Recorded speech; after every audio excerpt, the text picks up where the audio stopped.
오늘 주님께서 주신 말씀은 사도행전 15장입니다. 사도행전 15장 1절부터 11절까지 말씀입니다. 1절부터 15절까지 말씀을 교독하도록 하겠습니다. 어떤 사람들이 유대로부터 내려와서 형제들을 가르치되 너희가 모세의 법대로 할례를 받지 아니하면 능히 구원을 받지 못하리라 하니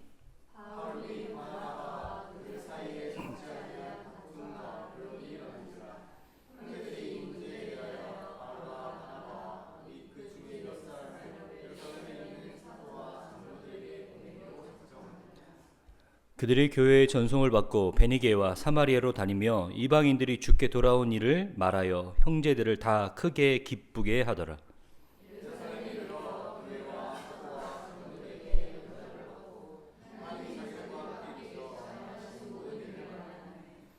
바리새파 중 어떤 믿는 사람들이 일어나 말하되 이방인에게 할례를 행하고 모세의 율법을 지키라 명하는 것이 마땅하다 하니라. 많은 변론이 있은 후에 베드로가 일어나 말하되 형제들아 너희도 알거니와 하나님이 이방인들로 내 입에서 복음의 말씀을 들어 믿게 하시려고 오래전부터 너희 가운데서 나를 택하시고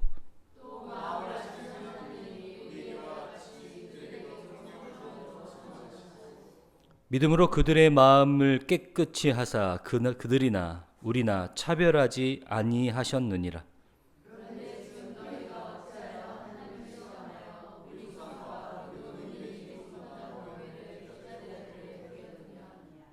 같이 읽겠습니다. 그러나 우리는 그들이 우리와 동일하게 주 예수의 은혜로 구원받은 줄을 믿노라 하니라. 아멘.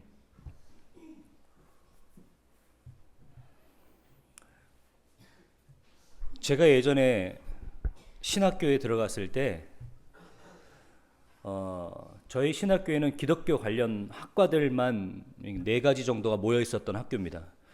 그리고 한국에 유일한 침례교 교단의 학교이기 때문에 다양한 수준의 사람들과 다양한 커리어의 사람들 그리고 다양한 나이의 사람들 전국의 각지에서 대전 한 곳으로 모여서 신학 훈련을 받았던 곳입니다.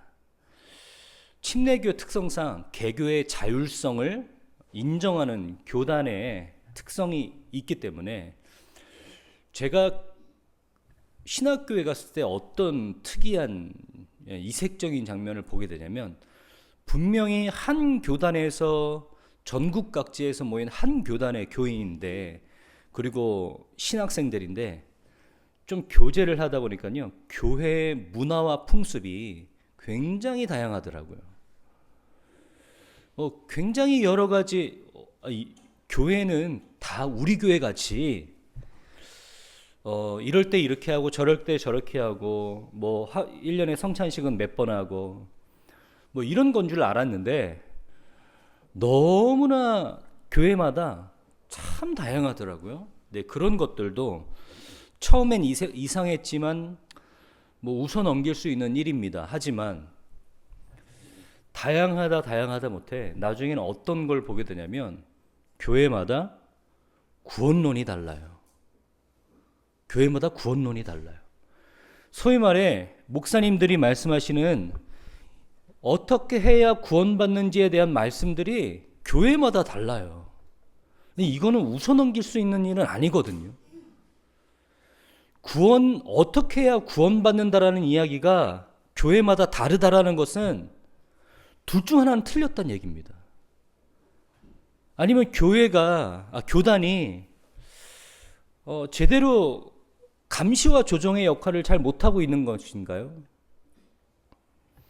사실 교회마다 구원론이 다르다라는 건 심각한 한국교회의 수준을 얘기하기도 합니다.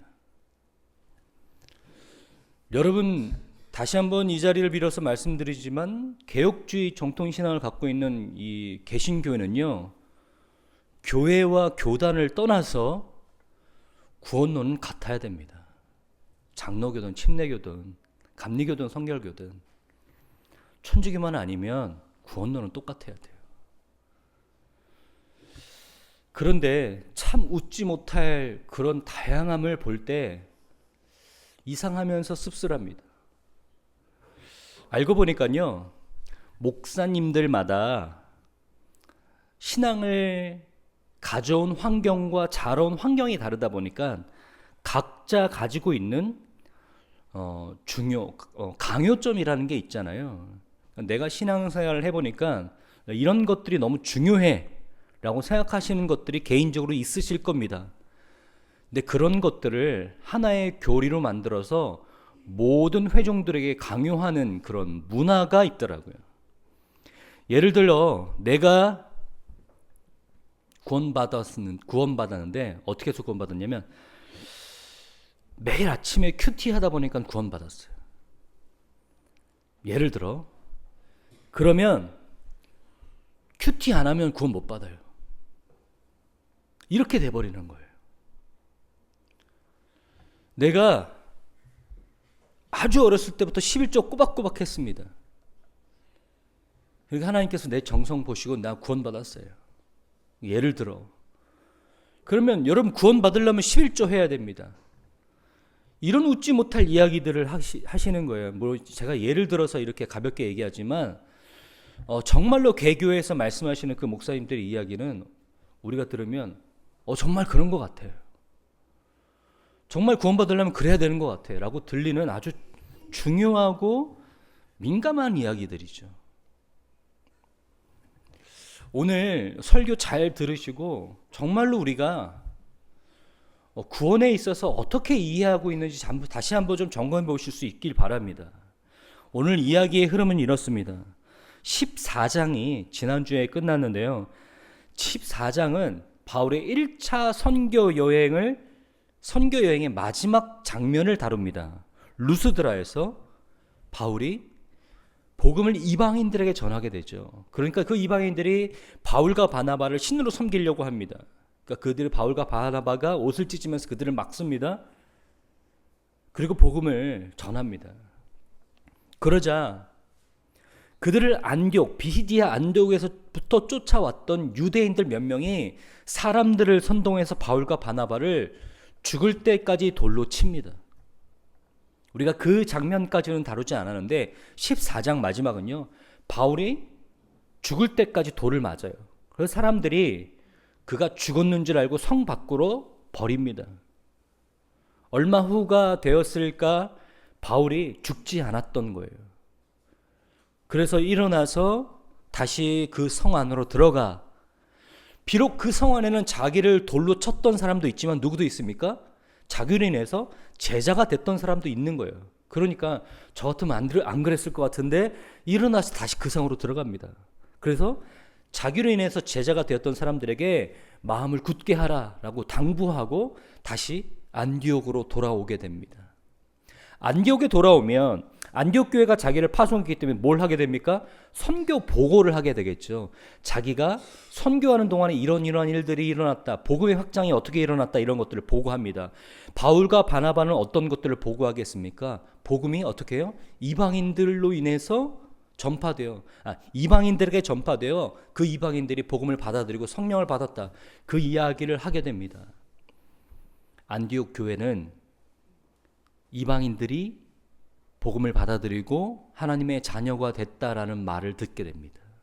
그러자 그 안에서 좀 많은 사람들의 의견들이 이렇게 어지럽게 생기기 시작합니다. 결국엔 그 안디옥 교회에서 그 이방인들이 복음으로 말미암아 하나님의 자녀가 됐다라는 이야기가 그들 가운데 좀 소란이 일어나자 어떻게 됩니까? 그 이야기를 예루살렘 공의회에 상정하게 됩니다. 예루살렘 공의회라는 것은 지금의 교회 감독기관 같은 거예요. 뭐 교단 이런 거겠죠. 그러니까 개교회들이 어떻게 잘 교회의 역할들을 잘 수행하고 있는지 그것들을 감독하고 또 관리하고 조정하는 역할들을 하게 됩니다. 그러니까 안디옥 교회에서 이야기가 올라왔습니다. 예루살렘 공의회 어떻게 해요? 지금 이방인들이 복음을 받아들이고 하나님의 자녀가 됐다라는 이야기를 들은 거예요. 그러자 여러분 1절 한번 보시겠습니다. 1절 다 같이 읽도록 하겠습니다. 시작.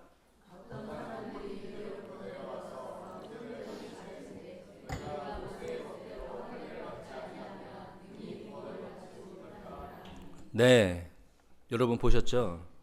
여러분 14장 27절 보시면요, 찾아보실 필요 없습니다. 보고 내용이 굉장히 결정적입니다. 뭐라고 하냐면 하나님이 함께 행하신 모든 일과 이방인들에게 믿음의 문을 여신 것들을 보고했다라고 되어 있어요.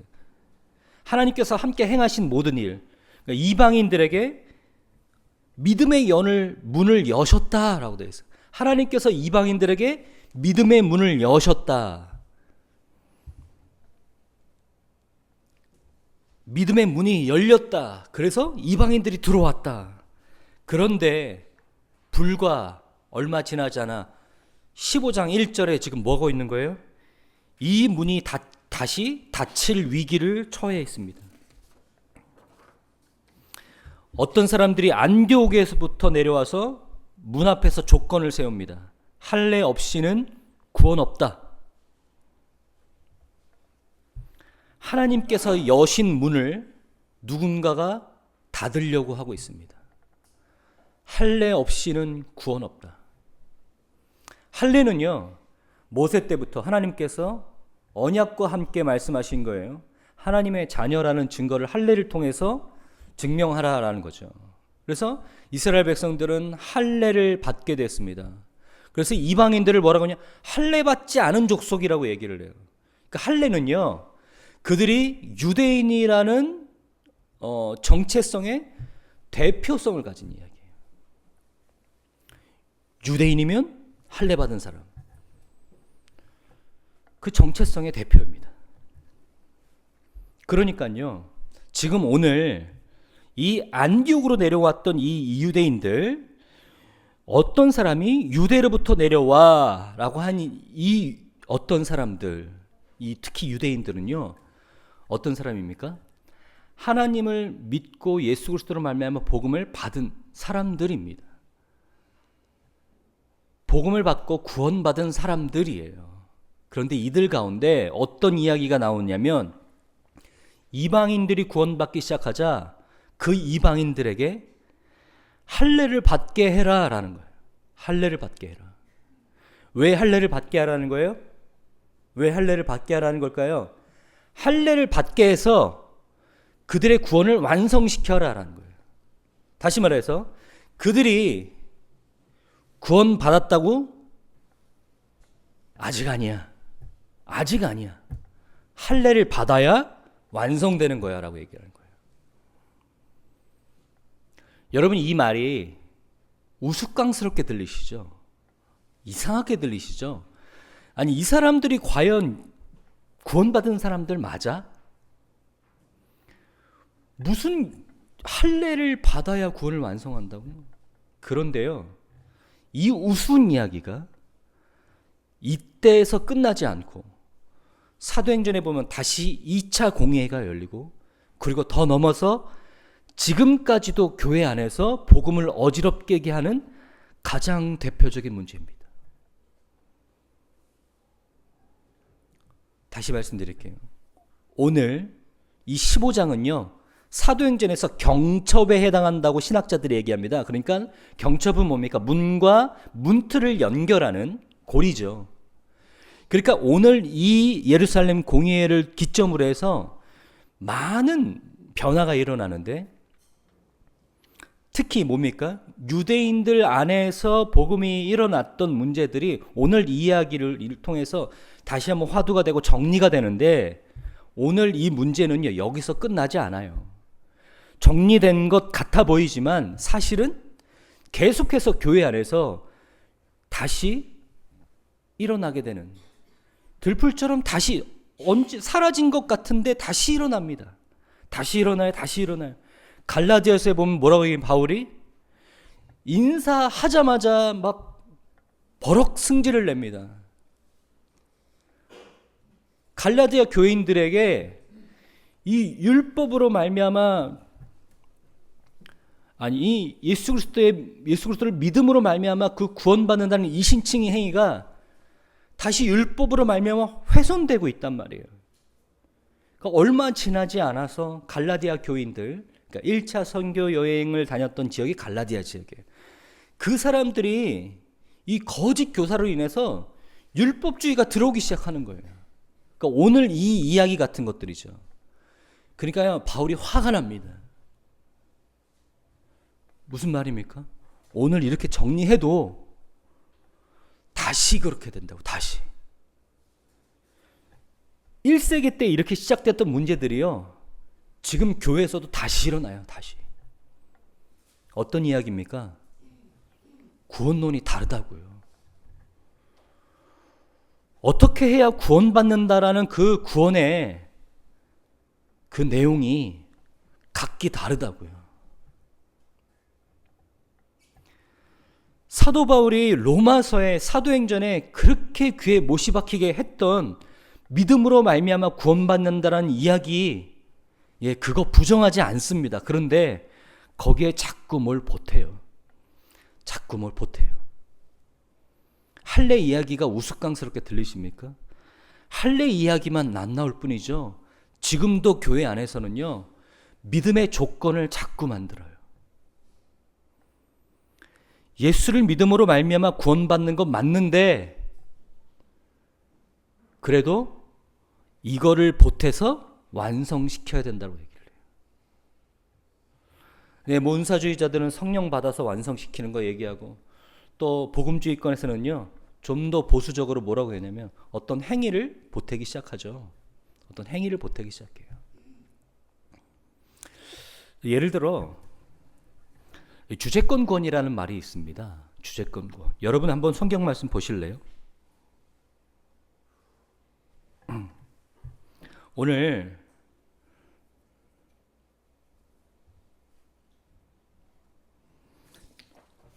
15장에 보면요, 이렇게 되어 있습니다.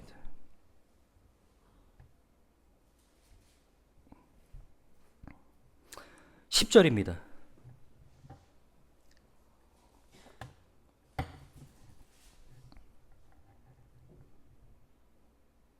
자, 9절 10절 같이 읽겠습니다. 시작.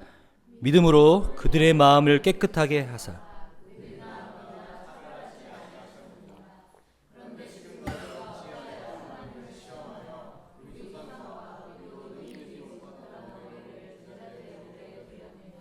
네, 지금 베드로가요, 일어나서 사람들에게 변론하고 있습니다. 베드로가요. 여러분, 이게 지금 무슨 의미인지 아세요? 베드로는 유대주의자였어요. 베드로는 예수님을 만나고 인격적으로 만나고 성령이 그들 안에 성령이 그들 안에 내주했을 때도 변하지 않은 유대주의자였어요. 하나님께서 어떻게 하시죠? 환상 가운데 그 베드로를 베드로의 인식을 변화시키셔 고넬료의 집에 가서 복음을 전하게 하십니다. 이방인에게요. 베드로가 자기가 경험한 사람이에요. 베드로가요, 지금 벌떡 일어나서 이렇게 얘기하는 거예요. 여러분,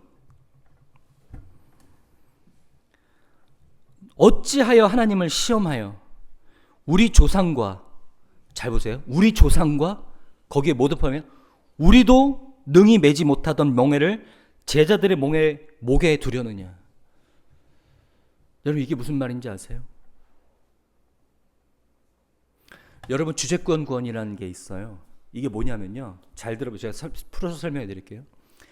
예수를 구주로 영접하면 주인이 바뀌는 것이다.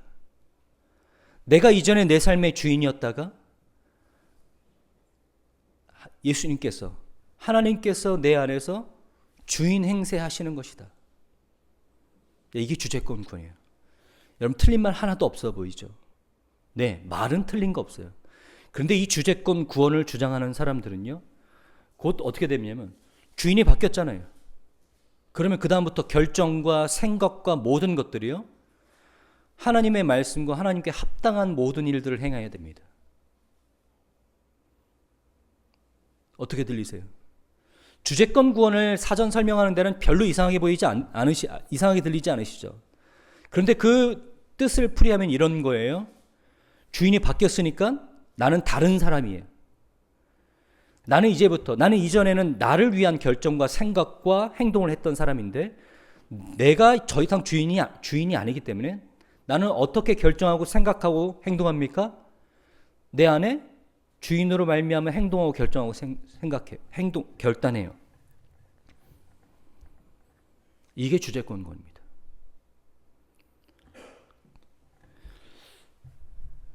여러분, 그러면 이게 별로 문제 없어 보이고 굉장히 자연스럽게 보이겠지만요.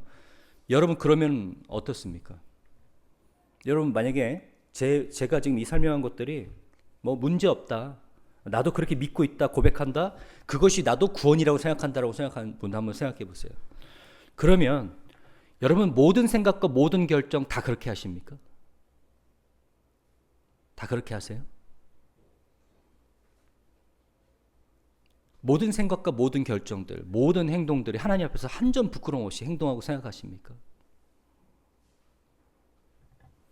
그러면 어느 때는 구원 받았다가 어느 때는 구원 안 받았다가 계속 변하는 겁니까?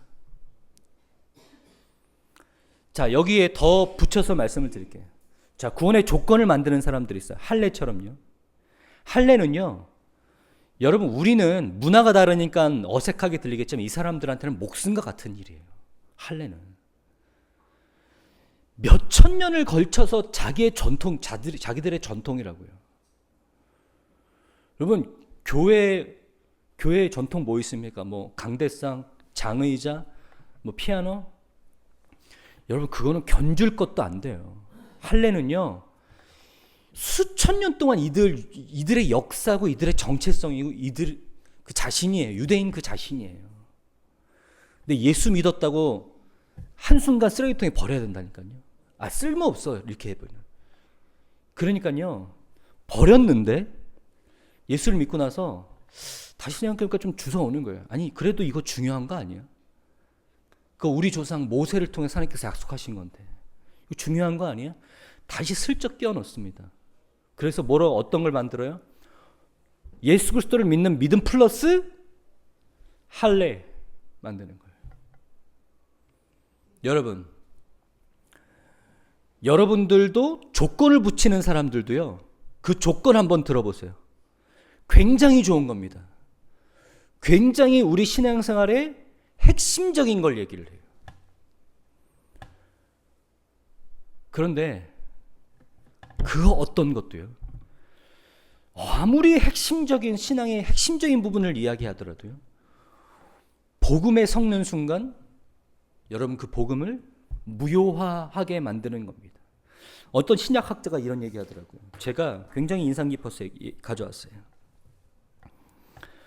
복음의 은혜에 인간의 의식이나 율법적 행위를 억지로 더하는 시도는 생명을 주는 깨끗한 생명수에 단 한 방울의 치명적인 독을 타는 행위와 같다.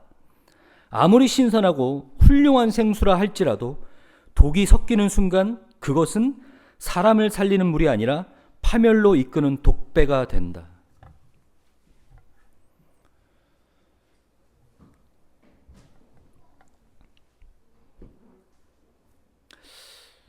여러분, 어떠십니까? 오늘 이 공의회는요, 굉장히 중요한 문제를 다루고 있어요. 많은 크리스찬들이, 특히 유대인 출신 많은 크리스찬들이 동의할 수밖에 없는 이야기를 하고 있어요. 이방인들이 나면서부터 할례 받지 않았더라도 그 이방인들의 구원받음을 인정할 테니 단 조건이 있다. 뭡니까? 그 이방인들로 하여금 할례를 받게 해라 라고 얘기하는 거예요. 할례를 받지 않으면 구원도 없다.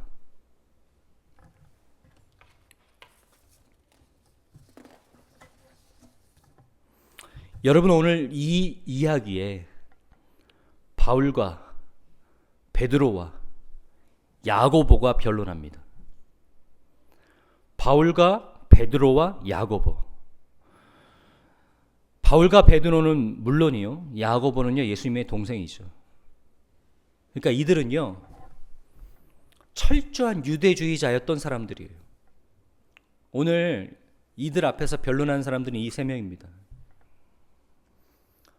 여러분, 이들은요, 자기가 그렇게 목숨처럼 여기고 유대인의 정체성처럼 여겼던 이 할례의 문제, 이것을요, 예수 그리스도를 믿는 믿음 앞에서 과감하게 버릴 수 있는 사람들이에요.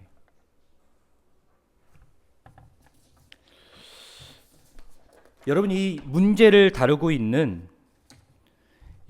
신학의 고전 중에 율법이냐 은혜냐라는 책이 있어요. 율법이냐 은혜이냐, MRD 안에 이런 책이 있는데요. 관심 있으면 보시길 바랍니다. 여기에 보면요, 이렇게 되어 있습니다. 율법은 하나님께로 나오는 죄인을 가로막아 정죄하지만, 은혜는 상하고 통회하는 자를 있는 모습 그대로 초대한다. 율법은 가장 도덕적으로 훌륭한 인간조차 정죄하여 입을 막아버리지만, 은혜는 가장 흉악한 죄인이라도 대속하여 찬양의 입술을 열게 만들다. 율법은 노력하라라고 다그치며 일평생 사람을 얽매여 죽이지만, 은혜는 다 이루어졌다라고 선포하여 영혼을 자유케 하고 살려낸다.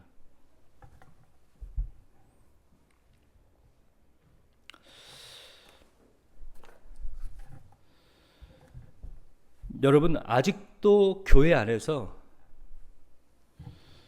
개교회가 가지고 있는 문화와 정서와, 또 특히 앞에서 설교하고 계시는 목사님들이 가지고 있는 여러 가지 강조점, 이런 것들이 만들어내는 조건들이 복음과 함께 소개되는 부분들을 보게 됩니다.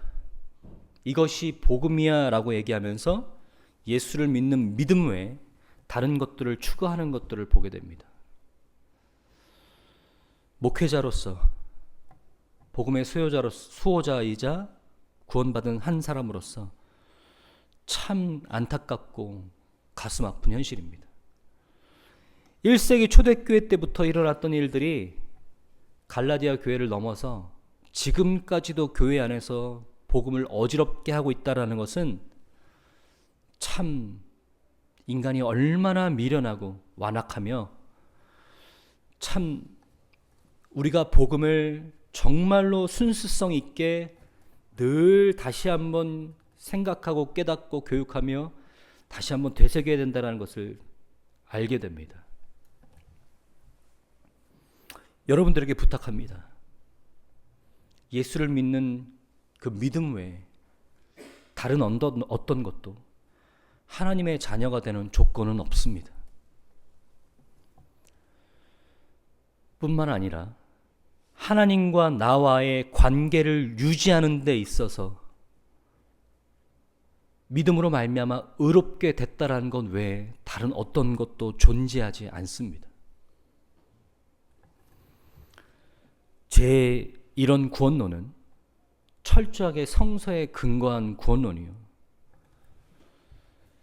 이러한 구원론이 아닌 다른 어떤 구원으로 사람들을 어지럽게 하는 것은, 저는 가감하게 그것은 복음을 어지럽게 하는 이단의 교리다라고 얘기하고 싶습니다.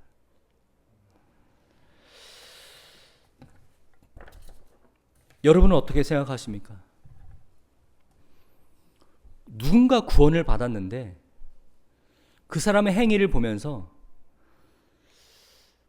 그렇게 생각하고 계십니까? 저 구원 안 받았어. 구원 안 받았어. 그렇게 이야기하는 사람들은요, 대부분 어떤 생각 때문에 그렇게 얘기합니까? 자기가 생각하고 있는 어떤 의식과 행위, 이게 그 사람한테 안 보이는 거예요.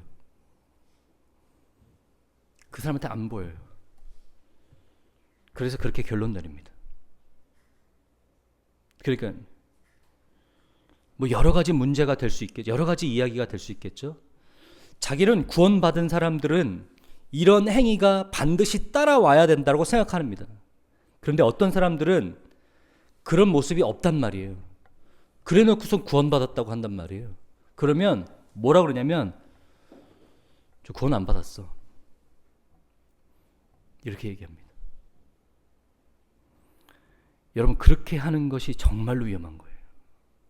그렇게 하는 것이. 여러분, 첫 번째요, 구원의 여부는요, 목사라도 결정할 수 없어요. 아니요, 판단할 수 없어요.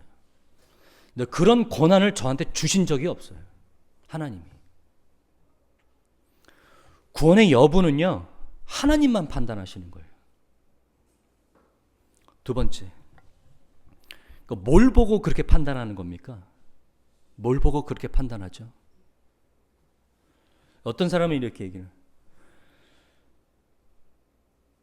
순종하는 삶의 모습이 있을 때 그것이 구원받았다라는 증거다. 여러분, 이것이 그렇게 들리죠. 제가 잘 풀어서 설명할 테니까 잘 들어보세요. 순종하는 삶의 모습이 있을 때 그것이 구원받았다라는 증거다. 이렇게 이야기하는 것은 또한 굉장히 위험합니다. 그러면 이렇게 주장하는 사람들, 이것도 아까도 말씀드린 주제권권인데요. 이렇게 주장하는 사람들 얼마나 순종하고 계십니까? 얼마나 순종하고 계세요? 이렇게 이야기하려면요, 그러니까 이론적으로 이렇게 이야기하려면요, 자기는 100% 순종해야 됩니다. 자기도 100% 순종하지 못하면 아무도 이렇게 이야기할 수 없어요. 그게 율법의 성격이에요. 자기는 눈 뜨고 일어나서 눈 감는 그 순간까지 단 한순간도, 단 하나의 의식도 다 하나님 뜻대로 순종하고 생각합니까? 그러면 나는 한 80% 하니까 한 80%, 아니 한 70% 순종했을 때 구원받았다고 인정할게. 이렇게 웃지 못할 이야기 할 거예요. 여러분, 이거 할례 이야기 되게 이질적으로 들리고 이상하게 들리시죠? 왜 이런 이야기 할까? 지금 교회 안에도 똑같이 하고 있다고. 우리도 똑같이 하고 있어. 지금도 자꾸 뭘 갖다 붙여요. 너 이거 없어? 너 이거 안 했어? 아니 너 이거 지금 안 하고 있어? 그럼 구원 안 받은 거야.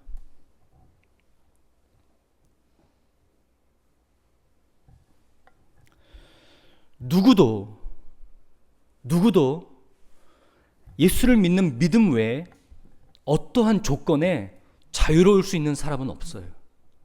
누구도.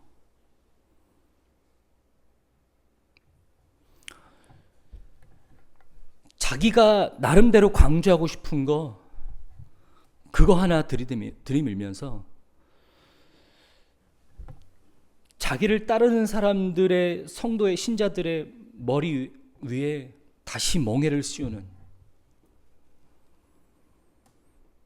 그런 일들이 다시는 교회 안에서 일어나지 않아야 됩니다.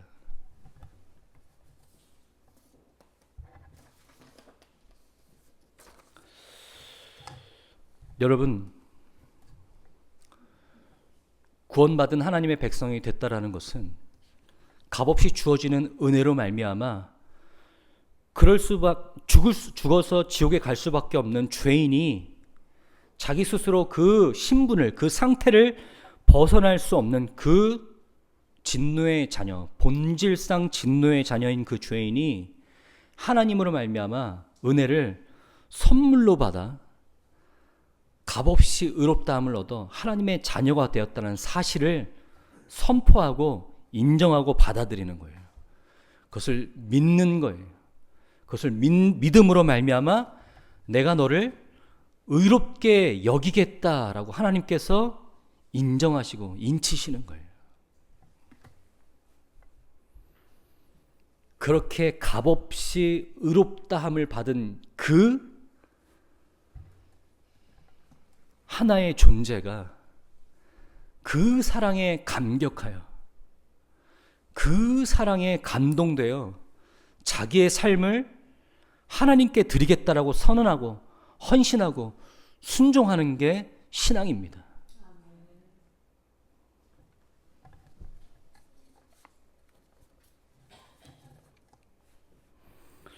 여러분, 저는 오늘 이 사도행전 15장 이 유대인들의 이야기를 통해서 다시 한번 우리 교회와 우리의 모습을 되돌아볼 수 있기를 바랍니다.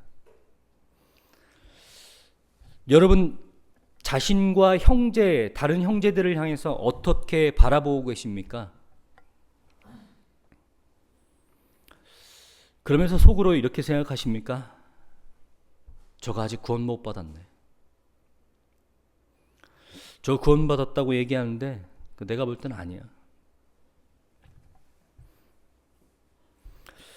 여러분, 이렇게 이야기하는 순간 내가 무엇을 가지고 그렇게 이야기하는 것인지 되돌아보세요. 반드시 거기에는 예수 그리스도를 믿는 믿음 외에 다른 조건이 붙어 있을 겁니다.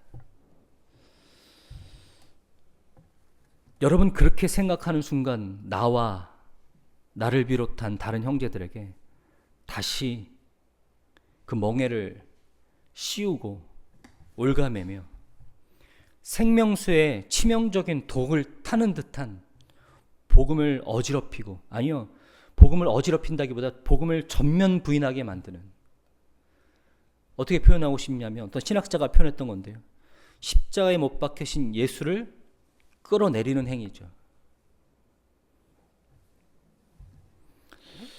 여러분, 이러한 것들이 우리의 신앙과 우리의 생각 그 안에 언제라도 자리 잡을 수 있다는 것을 꼭 기억하십시오. 언제라도 다시 일어날 수 있다는 것을 기억하십시오. 우리는 그런 존재입니다. 구원조차도 주도권을 하나님께로 두고 싶지 않아 자꾸 우리에게로 가지고 싶어하는 그런 존재입니다. 남들을 향해서, 구원받았다라고 하는 그 남들을 향해서 네가 뭐 교회 얼마나 나왔다고, 뭐 얼마나 그렇게 헌신적인 삶을 살았다고, 네가 구원을 받았다고 라고 율법의 잣대를 들이밀고 싶어하는 게 우리예요.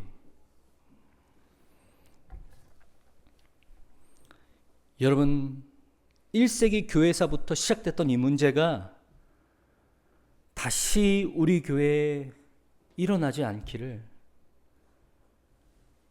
성령님을 통해서, 또 하나님께서 주신 이 말씀을 통해서 분별하고 깨어있어 순수한 복음을 소유하는 우리 분당 침례교회 성도님들이 되기를 주님의 이름으로 축원합니다.